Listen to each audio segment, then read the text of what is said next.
30 vjeçari nga Shkodra Elvis Shkambi u bë emri më i lakuar për drejtësinë shqiptare. Si shumë rrallë në këto raste ku shënohen humbje jete në rrjetet sociale, solidariteti ka qenë i madh për Elvisin, më shumë për faktin se sistemi i drejtësisë në Shqipëri zvarrit pafund proceset gjyqësore që zgjasin 20 vite ose edhe më shumë. Familja Shkambi po kalon një situatë të vështirë sepse pas Elvisit në pranga ran edhe 2 xhaxhallarët e tij.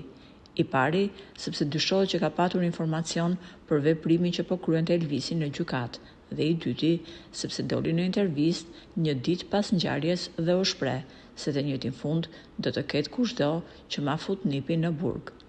Por një tjetër moment i vështirë ka qenë sot për familjen Shkambi, Frances Shkambi, të cilin Elvisi e konsideronte më shumë si vëlla se sa si kushëri, sot ka humbur jetën.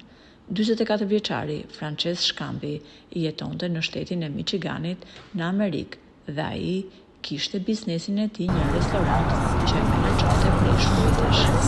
Sipas shqiptarëve që jetojnë aty, biznesi i tij ishte mjaft i suksesshëm, por 44 vjeçari shqiptar është gjetur pa shenja jete nga punonjësit e tij në oborrin e biznesit. Edhe pse ambulanca ka mbërritur me shpejtësi për t'i dhënë ndihmën e parë, ka qenë e pamundur për shkak të plagëve të marra. Stafi dhe familjarët e 44 vjeçarit e përshkruanin atë si një njerëz të qetë, punëtor dhe të dashur, ndërsa humbja e jetës së tij ka shkaktuar tronditje të madhe në komunitetin ku jetonte.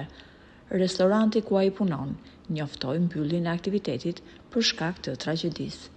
Francesku ka qenë i pari që i doli në krah Elvisit dhe hapi një GoFundMe për të ndihmuar atë që të mbulonte pagesat e avokatëve. Një nga pistat që po hetohet nga policia në Amerikë është edhe ajo e hakmarrjes.